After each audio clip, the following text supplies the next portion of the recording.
ETF index mutual funds నేర్చుకుని stock మార్కెట్లో రాణించాలనుకుంటున్నారా? వెంటనే ఈ నెంబర్కి కాల్ చేయండి. హాయ్ హలో నమస్తే, welcome back to our channel. ఈరోజు మనతో ఉన్నారు స్టాక్ మార్కెట్ అనలిస్ట్ అయిన సుందరరామరెడ్డి గారు. సార్తో మాట్లాడదాం. నమస్కారం సార్. నమస్తే సార్, ఎప్పుడైతే ఎలక్షన్స్ అనేవి బిగిన్ అయ్యాయో అక్కడి నుంచి మొదలుపెట్టి అందరూ కూడా ఇప్పుడు ఎలక్షన్ తర్వాత రిజల్ట్ని బట్టి స్టాక్స్ అనేవి పెరుగుతాయా తగ్గుతాయా, అంటే ముందు ఇన్వెస్ట్ చేయడం బెటరా లేదా రిజల్ట్ వచ్చాక ఇన్వెస్ట్ చేయడం బెటరా అని చెప్పేసి చాలా యాంగ్జియస్గా ఉన్నారనమాట. ఇన్కేస్ నెగిటివ్ రిజల్ట్ కింద వస్తే పరిస్థితి ఏంటి అని కూడా అడుగుతూ ఉన్నారు. దీనిపై మీ ఆన్సర్ ఏంటి? ఒకవేళ మార్కెట్ లో ఇప్పుడు సర్ప్రైజ్ అంటే బీజేపీ డ్రాప్ అవటం అంతే కదా. బీజేపీ లాస్ అవుతే అది నెగిటివ్ సర్ప్రైజ్ అవుతుంది. అంటే గెలిస్తే సర్ప్రైజ్ ఏం కాదు మార్కెట్, అందుకని గెలిస్తే పెద్దగా మూవ్ అవ్వదు. కానీ ఓడిపోతే మాత్రం డెఫినెట్ గా మార్కెట్ నెగిటివ్ రియాక్ట్ అవుతుంది. అండ్ మనం హిస్టారికల్ గా చూసుకుంటే 2004లో బీజేపీ లాస్ అయిందండి ఆ ఎలక్షన్స్. అప్పుడు నిఫ్టీ ఎలా రియాక్ట్ అయింది, అంటే బ్యాంక్ నిఫ్టీ ఎలా రియాక్ట్ అయింది, అండ్ రికవరీ ఎంత స్టార్ట్ అయింది, ఎన్ని నెలలకు రికవరీ అయింది మనం ఇప్పుడు చూద్దామండి. ఓకే, బట్ ఇప్పుడు కరెంట్ మార్కెట్ చూస్తే ఆల్ టైమ్ హైకి జస్ట్ 3% డౌన్ లో ఉందండి. సో మార్కెట్ అంటే యాంగ్జైటీగా ఉందనే కానీ అంత అంత ఇది ఆల్రెడీ బీజేపీ విన్ అయినట్టు అంటే మెంటల్గా ప్రిపేర్ అవుతుంది మార్కెట్. అది క్లియర్గా చూస్తే మనకు అర్థమైంది. ఎందుకంటే అదాని స్టాక్స్ లో గ్రీన్ లో ఉన్నాయన్న, నిఫ్టీ చాలా స్ట్రాంగ్ గా నిలబడింది అంటే బై డిఫాల్ట్ బీజేపీ గెలిచిందని అర్థం. అందుకని బీజేపీ గవర్నమెంట్ కి మెజార్టీ రాదు అంటే ఫస్ట్ సిగ్నల్ ఎక్కడ వచ్చిందంటే అదాని స్టాక్స్ ని పడగొట్టే దగ్గరే వస్తాయి. అందుకని వాటిని క్లోజ్ గా ట్రాక్ చేయడం ద్వారా మనం ఈజీ చెప్పేయచ్చు ఈ గవర్నమెంట్ ఏం జరగబోతుంది అనేది. సో ఇప్పుడు క్వశ్చన్ ఏంటంటే బీజేపీకి అలోన్ గా మెజార్టీ వస్తుందా, అంటే బీజేపీ ప్లస్ వాళ్ళ అసోసియేషన్ మొత్తం కలిపిన కూటమి వచ్చింది అనమాట. బీజేపీ ఒకటే మెజార్టీ వస్తే మార్కెట్ హ్యాపీ ఫీల్ అవుతుందండి, ఎందుకంటే డిసిషన్ మేకింగ్ అంత వాళ్ళ చేతుల్లో ఉంటుంది. ఒకవేళ బీజేపీకి తగ్గి వాళ్ళ పార్ట్నర్స్ కనుక పెరిగింది అనుకోండి, ఇక బెదిరింపులు ఎక్కువ అవుతాయి వాళ్ళకి. మార్కెట్కి ఏంటంటే డిస్టర్బెన్స్ ఇష్టం ఉండదు. ఓకే, ఇలాంటి అన్సర్టనిటీ అస్సలు లైక్ చేయదు. అంటే పొలిటికల్ అన్సర్టనిటీ చాలా పెద్ద రిస్క్ అనమాట స్టాక్ మార్కెట్కి.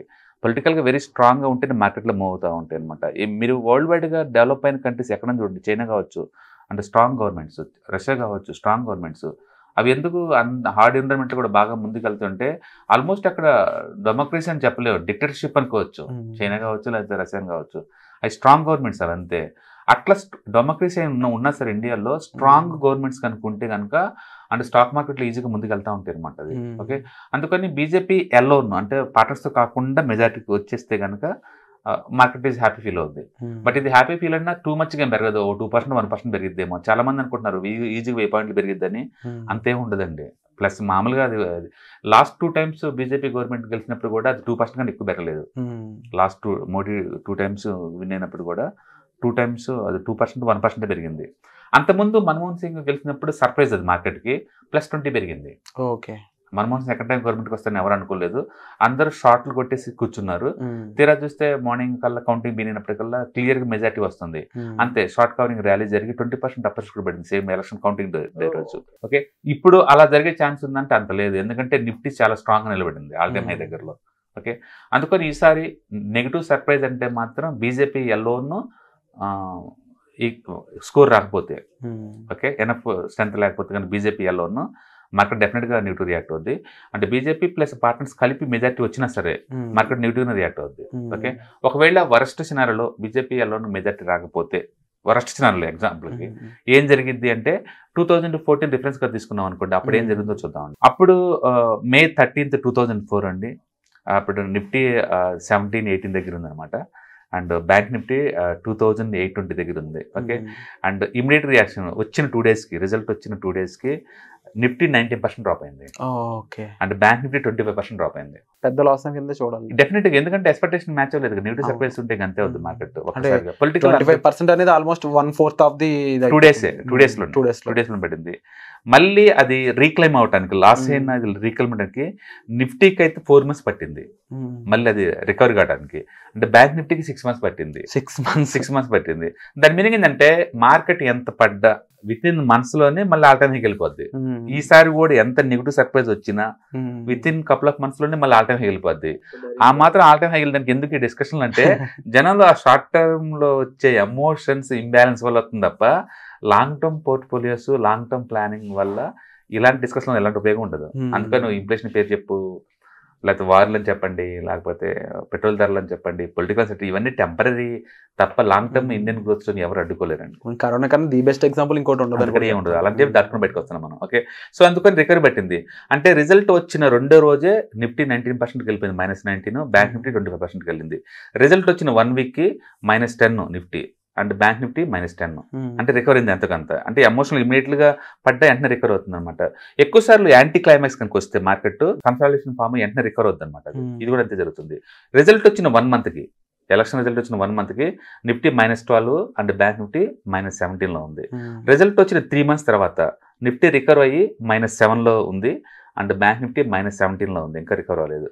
6 మంత్స్ తర్వాత మొత్తం నిఫ్టీ రికవర్ అయ్యి +9% ఉందండి. +9% రిజల్ట్ వచ్చిన ఆఫ్టర్ 6 మంత్స్ తర్వాత. అంటే బ్యాంక్ నిఫ్టీ స్టిల్ -3% ఉంది, -3%. రిజల్ట్ వచ్చిన 1 ఇయర్ తర్వాత చూస్తే నిఫ్టీ 15% వచ్చిందండి. 15%.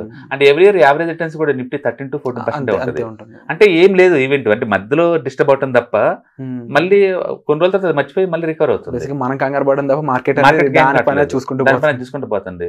ఇండియా గ్రోత్ స్టోరీ అండి. నెక్స్ట్ 20-30 years కూడా ఇప్పుడే గ్రోత్ స్టార్ట్ అయింది. అందుకని ఇలాంటి ఈవెంట్స్ ఏం చేయమండి. ఇలాంటి పొలిటికల్ గా అన్సర్టనిటీ కూడా ఏం చేయలేవు మార్కెట్ ని, టెంపరీ అంతే అన్ని కూడా. అంటే బ్యాంక్ నిఫ్టీ అయితే 19% పెరిగింది 1 year తర్వాత. ఓకే, 3 years తర్వాత చూసారనుకోండి నిఫ్టీ 140% పెరిగింది అండ్ బ్యాంక్ నిఫ్టీ 135% పెరిగింది. అండ్ ఈ 3 years లో మనం చూసుకుంటే మొత్తం CAGR లెక్కన నిఫ్టీ 34 CAGR మెయింటైన్ చేసింది and bank Nifty 33 CAGR maintain చేసింది. దాని మీనింగ్ ఏంటంటే మనం టెంపరీగా వచ్చే ఈ ఎమోషన్ చూసి ఏదో జరగబోతుంది అనుకుంటామా, తీరా ఈవెంట్ వచ్చేసి అలా ఇలా కదిలేసి మళ్ళీ అలా వెళ్ళిపోద్ది. నిఫ్టీ చూసుకోండి లాస్ట్ 3 months నుంచి వచ్చేసి ఆల్మోస్ట్ ఏప్రిల్లో ఓకే -1000 రికవరీ 1000 అయింది. ఇప్పుడు మేలో 1000 పాయింట్లు పడింది, మళ్ళీ రికవరీలో ఉంది.